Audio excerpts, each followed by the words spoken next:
Alright, welcome back to Nick Lenz Comic Corner, Classic Lesson Known Classics. This is episode number 87.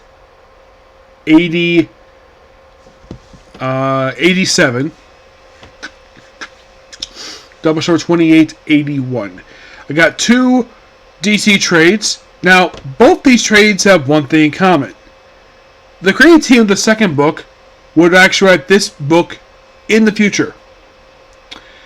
Though it was a different type of book, but technically they did write this book. First up we have is Green Lantern Silver Age Volume 4. Here's a little fun fact about this book. I saw information in this book in issue 40, because it starts at 36, because I thought it had 40. I must have misread it, because it actually ends with issue 48. Yep. So, of course, we still have Gardner Fox. This one we just have Gardner Fox and John Broome on the artwork on the writing here, with Gil Kane on the inking on the artwork. Nick Darrington, this is an amazing cover here. Here are your stories for this book: The Secrets of the Power Ring Robot, Green Lantern Swells Weekend, The Spy-Owned Green Lantern, The Plot to Conquer the Universe, Menace of the Atomic Changeling, Elixir of the Invulnerability, Practice Makes the Perfect Crime, Fight for the Championship of the Universe, Secret Origin of the Guardians. Yes. This is actually something they kept a canon up until very recently. They kept reviews. The Double Life of Star Sapphire, Challenge of the Coin Creatures, The Other Side of the World, The Catastrophe Crimes of Major Disaster. I think this is debut of Major Disaster. Evil Stars, Death Summons, Saga of the Millionaire Schemer, Prince Peril's Power Play, The Jailing of Hal Jordan, The End of a Gladiator, Green Lantern Lives Again, and Goldface Grudge Against Green Lantern. That actually is the debut of... 2 minutes.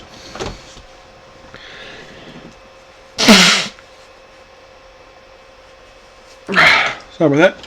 Yeah, that's the debut of classic villain Goldface, who also became a villain for The Flash. Yes. Yeah, surprisingly at one point. Of course, Goldface himself, you think, wait, Goldface, that seems very familiar. Did he pop up in Justice League Limited? He did. And the same guy who got nearly vaporized by... I kid you not, Lex Luthor, who dared question his leadership skills of the Secret Society. Yes, seriously. That's what he was known for. He didn't do very much in the show, but at one point, during when Wally West was the Flash, he basically reformed, became a union leader. And of all places, Keystone City, which is the home of the Jay Garrick Flash. Yeah. We also get a debut of a character, Evil Star. Yes, that's seriously the guy's name in here. He's not as known a villain as, let's say, Goldface is. Yep. It's kind of weird, the fact this book ended with issue number 48. So, yeah. So... we get the first appearance backup story in 36 of Headman. You're probably thinking, who the heck is Headman? They are aliens from the Vega system. Wait, the Vega system? Okay, those who are not familiar with the Vega system, they are in fact responsible for the creation of Mega Man in the 80s. We also see the debut of Dorian Clay, who is kind of basically like another antagonist, another woman who basically became involved with Hal Jordan.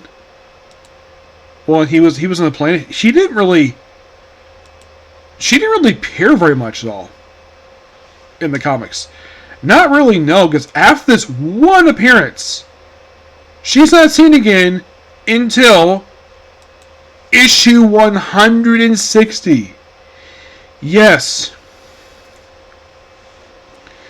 So after appearing in this one comic, doesn't appear again for over 10 years. I'm not kidding about that. This is kind of weird for her. Her last appearance would be in issue of Green Lantern Corps. When it was known as Green Lantern Corps, this book. That was her last appearance. Yeah, she was brought back just prior to Lane Wein taking over the writing duties of the book. As for why she was brought back, I don't know. I think it was like basically on the early 80s. So basically about 20 years we didn't see this character.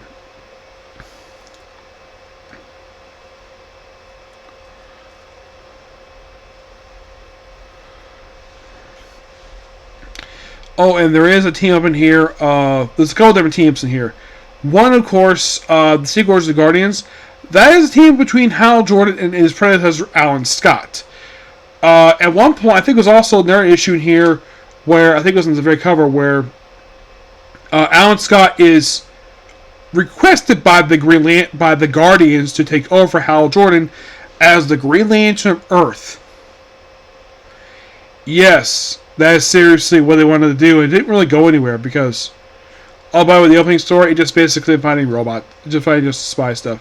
37 is debut of, not the opening story, the backup story had a debut of Evil Star. Yeah, this is a recurring bad guy who I even saw in the Justice League America Volume 2.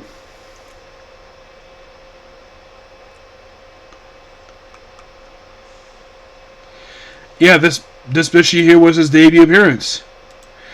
Not really a big character per se. The issue 38, basically fighting some creature in the opening story. The backup story is debut of Keith Can.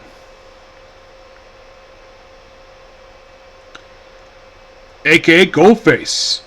Yeah, he became Goldface a little bit later, but this is a guy who, well, who just a criminal give him an outfit. Also, here's a fun fact. Flash from Eminent Black is his ex-wife. And I'm looking at it like, oh my gosh, you lucky bastard. You get this beautiful woman as your ex-wife. Oh, and fun fact, Goldface never appeared on the Flash TV show, but Eminent Black did. Played by Kay Stackoff. Yep. Really good choice. 39 basically has a fight against Black Hand, once again the opening story. Well, the second one fights up is basically a galactic wrestling match. Which, not a bad idea to do. Issue 40 is when I mentioned the whole thing with the Secret Wars of the Guardians. And this is the one where Alan Scott guest stars. Yep, and this book also has the debut of Krona. Who is Krona? He is the evil, he's the mad guardian. And here's the thing. This guy is indirectly responsible for Blackest Night and, I kid you not, War of the Green Lanterns. Yeah, Jeff Johns made a villain for those two books. 41 is another appearance by Star Sapphire, of course. We get the origin of another Star Sapphire, Della Falthron. She only appeared a few times. Yeah, after this one appearance, she would not be seen again until Green Lantern Volume 4, Issue 19, which came out in 2007. Which, by the way, that was 42 years after her debut appearance. The Coin Creatures appeared in a backup story. Basically, it's more Green Lantern fighting aliens.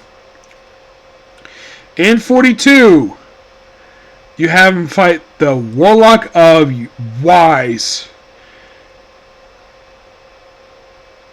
Yes, we have something called the Other Side of the World. Yeah, let's have Green Lantern go in another dimension for an issue. You're like, what the heck? Yeah, and this also gets appearance by Santana. Yeah, this is part of her quest. Including an issue of the Detective comic, which is brand up to be a witch. 43, this is the debut of popular C-list villain Major Disaster, who later got redesigned in the 2000s.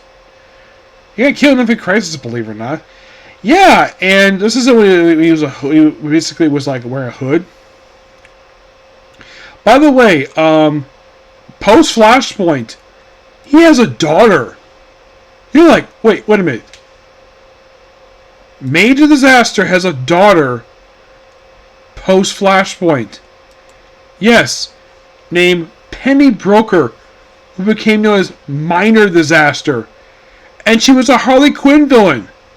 You're like, what? Yeah, something that was never mentioned before. Oh, he has a daughter. Okay. One of those rare times DC writers were allowed to give villains offspring. Like, this is a rare occurrence that's been like this. I think the first known one I can think of, who is the son of a previous villain, is Brainwave. Except he became a hero, not a villain. At first, anyways, then he became a bad guy.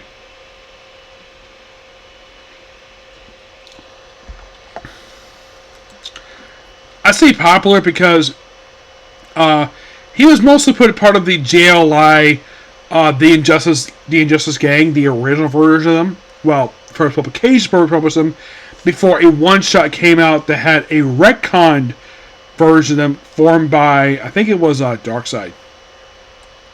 Once again, 44, we deal with Evil Star. In the backup story, we have debut of Titus Thomas Jordan, which I think is another one of it's Hal Jordan's uncle, who only appeared a few times, and apparently created a character known as the Bottler,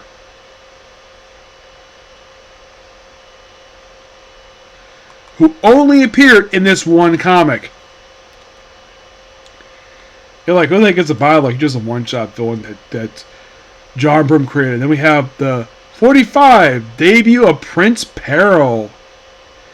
Yes, all he is an Archon ripoff. That's why I look at this guy. He looks like basically an Archon. And here's the weird thing about this guy. After his debut appearance, he's never seen again until Green Lantern Volume 3, Issue 19. That was released in 1991. That's not a joke. His debut was in 1960. So basically, it would take DC Comics 25 years to bring this one-shot character back. And yes, Alan Scott's in the story, which I think this was the second time team with Hal Jordan. 46 would basically have opening story with some thugs. The backup story is more stuff with the Green Lanterns. It's a two-parter. Known as The Best Ring Wishes, and that's a pinup. And Everglades has more stuff with the Guardians and Dick on Dr. Polaris. Oh yeah, and this is the original version, who actually is debut issue 21. I talk about him when I talk about the volume 2. 47. Basically, this book here is basically more Dr. Polaris. One of those rare times you have a villain appear for 2 straight issues. Yep. And then, of course, 48. Basically, this is another appearance by Goldface. This is actually his second appearance. So,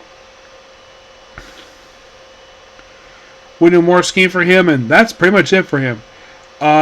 This book is really good. Give it roughly, because we have debut of villain Goldface, give it roughly a 10 out of 10. Like, if you're really curious about the character Goldface, check out this book. You will love it. Next up, basically, is talking about when it comes to a creative team who did work Green Lantern in the future. That being Dan Jurgens and Mike Perkins. This is the Batman, the First Knight. This book collects the entire 3-issue miniseries of Batman, the Batman First Knight. Now, of course, it's powered by Black Label, which means we get a chance to see some violence, some nudity, sexuality, not much foul language, and also you can expect some delays, because that's Black Label for you. Because Black Label does this weird thing of like, and I kid you not, this is basically a common trend with this imprint. Where, get this, there was a brief period of time where the comics actually didn't take a frickin' 6 months to come out. The first issue was released in March. Second issue was released the following month. issue 3 now, yeah, one of those rare times, because this has been a big issue with the Black Label imprint a lot of the time, because they release one issue 1 month and don't release issue 2 for 6 to 8 months. And it seemed like, though, when the guy who started the imprint left, that changed. So this is set in the world of the 1940s, in the era of Detective Comics 27, where you have Batman with the purple gloves. Yes. Oh, by the way, no Alfred. Alfred is not here. There's a character that looks like Alfred, but it's not Alfred. So yeah. In the first issue, it's set during the Great Depression. I mentioned it's May 30th, 1939. Basically, you have basically Batman. Actually, looks like Bruce, looks like he's drinking, and then of course you have Commissioner investigating a murder at a like a restaurant. A guy got shot to death, who turns out to be a councilman. We see basically we have some cops basically it's not very nice people.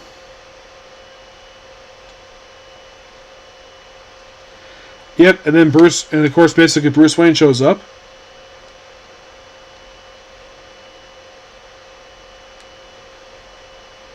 Or basically, yeah, works with him, and of course he's just a helping hand. You also got to appreciate the fact that that Mike Perkins draws Commissioner Gordon to be similar to his debut appearance, which is quite nice. So Hitler, of course, drives around this nice sports car.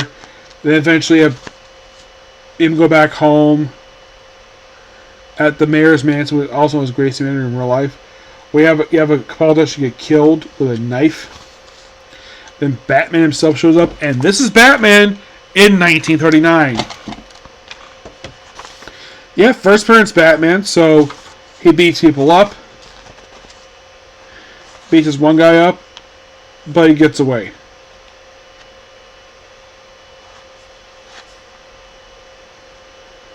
Yep, deals with a rabbi. Doesn't fight him. And eventually he patches himself when he gets back home in his laboratory. His red car, yes, red car, which is something he had back in his day appearance. Also, because the fact it's basically first appearance Batman era, which means no fancy Batcave, no Alfred, and no Robin. It's just Batman by himself in his house. And he's got an alchemy lab. And then we're introduced to basically Julie Madison and Martin Brock, which I'm sure the fact Mike Perkins drew him to be like Alfred, the way he's normally drawn. I'm not sure about Julie Madison. She looked like possibly like some 40s Scarlet. So basically, she's like, look at the stuff basically Bruce has in his house. He knows all the bruises. Eventually, she does find out that Bruce Wayne is Batman later on in the book. Then, of course, you have Commissioner Gordon get attacked from Batman in his, entering a window. Yeah, something that basically now was brought back because from what I heard from a podcast, he did not like seeing Batman walk through doorways. He despised that. Batman should be into the window, not through a doorway. Which he fixed that when he... By the way, the back cover here, that's a clear homage to Batman 227, which is the first book he worked on with Denny O'Neil. Of course, also, this is the 40s, so crooked cops, yeah, basically gangsters going rampant. Yeah, Batman basically just dealing with other people. Him freeing somebody, of course. Then with the first issue end, like, Paragon, of course, is trying to execute an innocent guy who, by the way, had no evidence. But then, of course, basically, like, the warden's men beat up Batman, strap him to the electric chair, and try to fry him. And in the first issue, everyone's shocked at this. And then Commissioner Gordon is like, have you lost your mind? This man has not been tried or found guilty of a crime. You can't just easily a prison break, Commissioner. Blackgate is my bill. Where do you have no right to interfere? And he points out that Warden Shelby is the person exempt from the laws of this nation and Gotham City. I have every right to buy myself. And this guard's like, you say yourself, because. And then Batman disappears. Yep. He, of course, got electric burns on him. Of course, beats up some crooked cop, beats up a guard. Yes. Yeah, because it's the pallbearer, because cops basically crooked in this era. So, except for Commissioner, where he's the only knockdown take.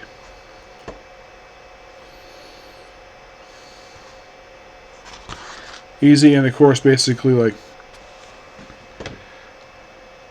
your prints are old. The prints are old, mind you. Matches a man who died within the last couple weeks. Make it. When someone execute, I get it done. Prisoner dies. And tries to get him to frame me. Incompetent. That's enough, boys. We got fours next week for crying out loud. Oh, there's Christian's car. It got took. All these burns, and of course he proceeds to bathe himself. And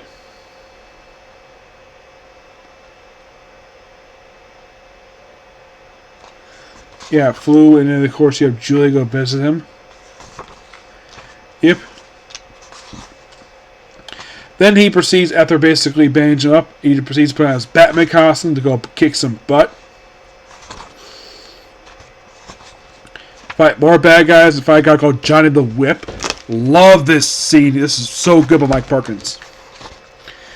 And, oh yeah, by the way, it turns out the warden, when he executes people, they turn into these weird freaks.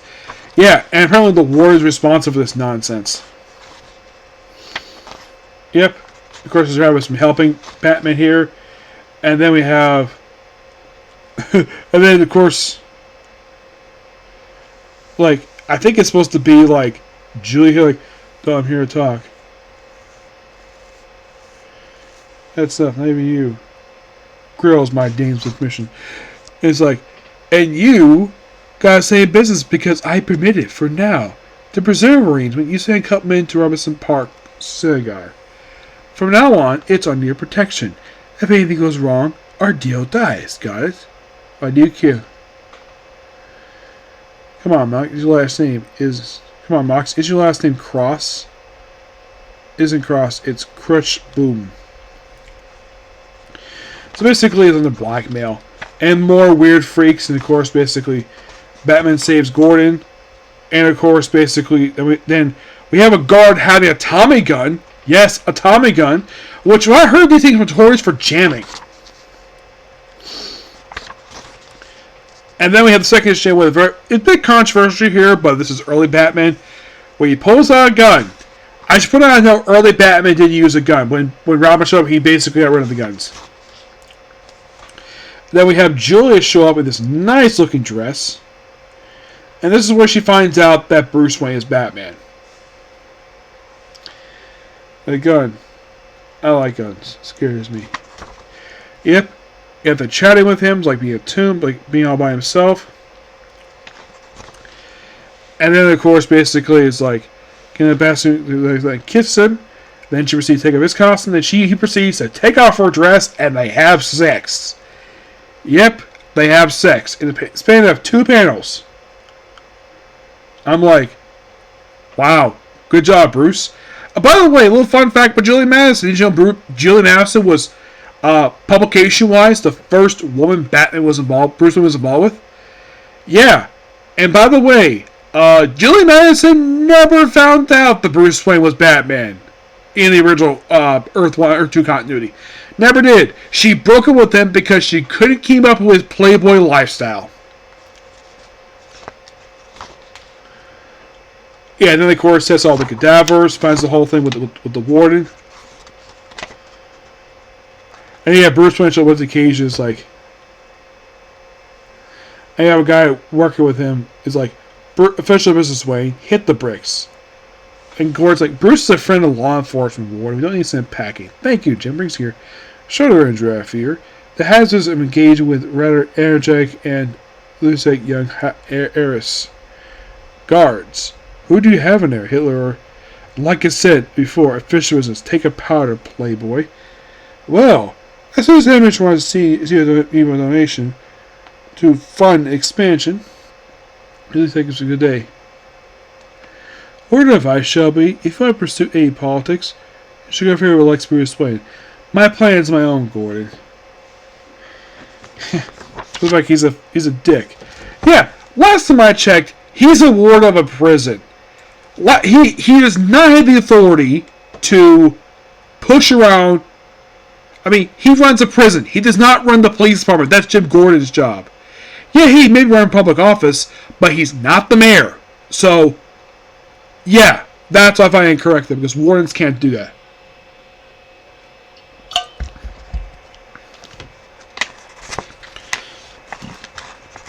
Oh, in case you are asking the question, does Jim Gordon find out Bruce Wayne is Batman's miniseries? No, he does not.